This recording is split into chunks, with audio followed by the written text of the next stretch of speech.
10 ఏళ్ల పాటు పేదలకు డబుల్ బెడ్రూమ్ ఇల్లు ఇస్తామంటూ గత బీఆర్ఎస్ ఊదరగొట్టింది. ఆ ఇళ్లను చూపించి ఓట్లేయించుకుంది. తీరా జిల్లాలో కట్టిన అరకొర ఇళ్లను కూడా లబ్ధిదారులకు ఇవ్వలేకపోయింది. శిథిలా వ్యవస్థకు చేరిన వేలాది ఇళ్లు, వందల కోట్ల రూపాయలు ప్రస్తుతం వృధాగా పోతున్నాయి. నిర్మాణం పూర్తయిన ఇళ్లపై కాంగ్రెస్ సర్కార్ నిర్ణయం తీసుకుంటుందా? వాటిని పేదలకు అందజేస్తుందా?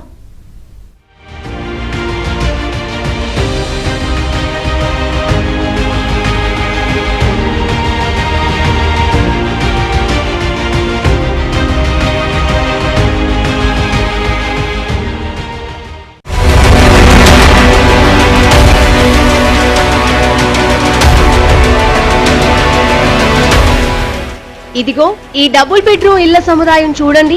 కరీంనగర్ జిల్లా కేంద్రంలోని చింతకుంటలో వీటిని నిర్మించారు. బీఆర్ఎస్ హయాంలో దాదాపు 8 ఏళ్ల క్రితం వీటి నిర్మాణం చేపట్టి 5 ఏళ్ల క్రితమే వీటిని పూర్తి చేశారు. 1, 2 కాదు, ఏకంగా ఒకే చోట 640 డబుల్ బెడ్రూమ్ ఇళ్లను ఇలా అపార్ట్మెంట్ రూపంలో నిర్మించారు. ఒక కరీంనగర్ నియోజకవర్గంలో చింతకుంట, తీగలగుట్టపల్లి సహా ఇతర ప్రాంతాల్లో వందలాది ఇళ్లను నిర్మించి వాటిని గాలికి వదిలేశారు. వీటిని కనీసం లబ్ధిదారులకు కూడా అందించలేకపోయారు. కోట్ల రూపాయలతో కట్టిన ఈ నిర్మాణాలు అప్పుడే శిథిలావస్థకు చేరుకుంటున్నాయి. తలుపులు పగిలిపోయాయి, కిటికీలు విరిగిపోయాయి, వాటర్ పైప్ లైన్లు డ్యామేజ్ అవుతున్నాయి. కేసీఆర్ హయాంలో గొప్పలు చెప్పుకున్న ఈ డబుల్ బెడ్రూమ్ ఇళ్లు ఇప్పుడు తాగుబోతులకు అడ్డాగా మారుతున్నాయి.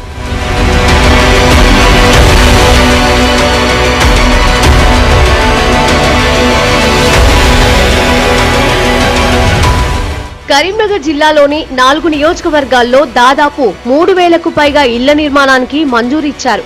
అయితే గత 10 ఏళ్లలో కట్టిన ఈ ఇళ్లు 1000 కూడా ఉండవు. అందులో లబ్ధిదారులకు అరకొర వసతులు మాత్రమే కల్పించారు. ఇక కరీంనగర్ జిల్లా కేంద్రంలోని ఈ బహుళ అంతస్తుల డబుల్ బెడ్రూమ్ ఇళ్లను ఇప్పటికీ పూర్తి చేయలేకపోయారు. 6 అంతస్తుల్లో నిర్మించిన ఈ ఇళ్లకు డ్రైనేజీ, తాగునీరు, కరెంట్, రోడ్లు లాంటి మౌలిక సదుపాయాలు కల్పించలేదు. 6 అంతస్తులకు వెళ్లేందుకు లిఫ్ట్ సౌకర్యం లేదు.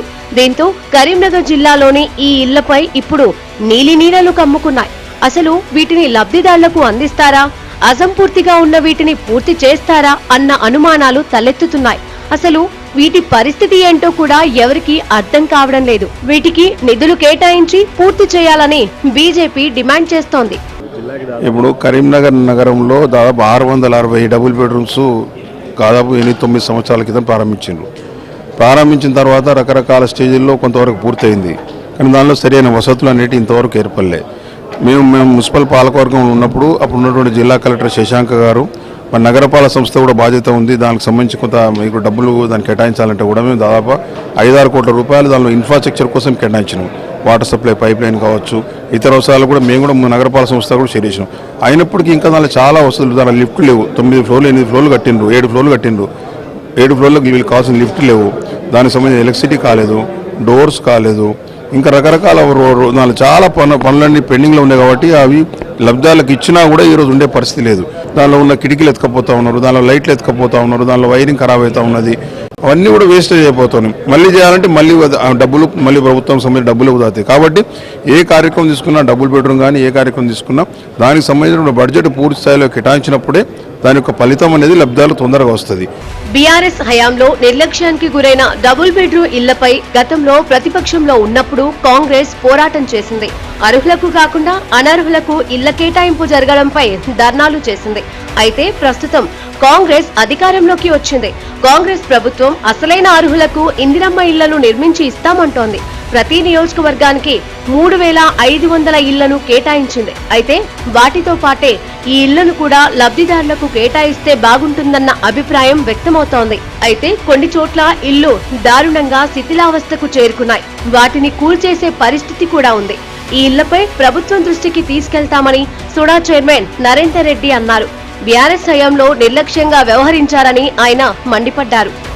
కానీ గత ప్రభుత్వం చేసినటువంటి శర్వాకం వల్ల మేము అల్లుడేస్తేడా అనుకుంటాడు, మేకలాడ కట్టిస్తారని చెప్పి ఊదరగొట్టి మోసం చేసి ఆ కొద్ది నిధులను కూడా దుర్వినియోగపరిచి, ఏదైతే కాళేశ్వరం ప్రాజెక్టులు కట్టినప్పటి నిధులు ఏ విధంగా అయితే కూలిపోయి దుర్వినియోగం అయినాయో, ఇవాళ డబుల్ బెడ్రూమ్లో గతంలో ఇచ్చినటువంటి పరిస్థితి కూడా అదే విధంగా ఉంది.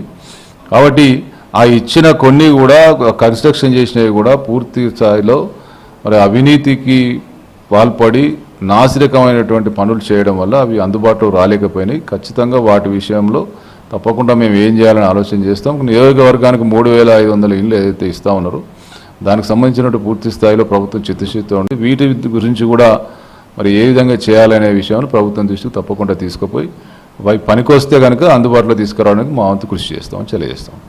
కరీంనగర్ జిల్లా వ్యాప్తంగా వందలాది ఇళ్లు నిరుపయోగంగా ఉంటున్నాయి. వీటిని పూర్తి చేస్తే కొద్ది మంది లబ్ధిదారులైనా సంతోషంగా ఉంటారు. అయితే గత ప్రభుత్వం చేసిన నిర్వాకంపై కాంగ్రెస్ మండిపడుతోంది.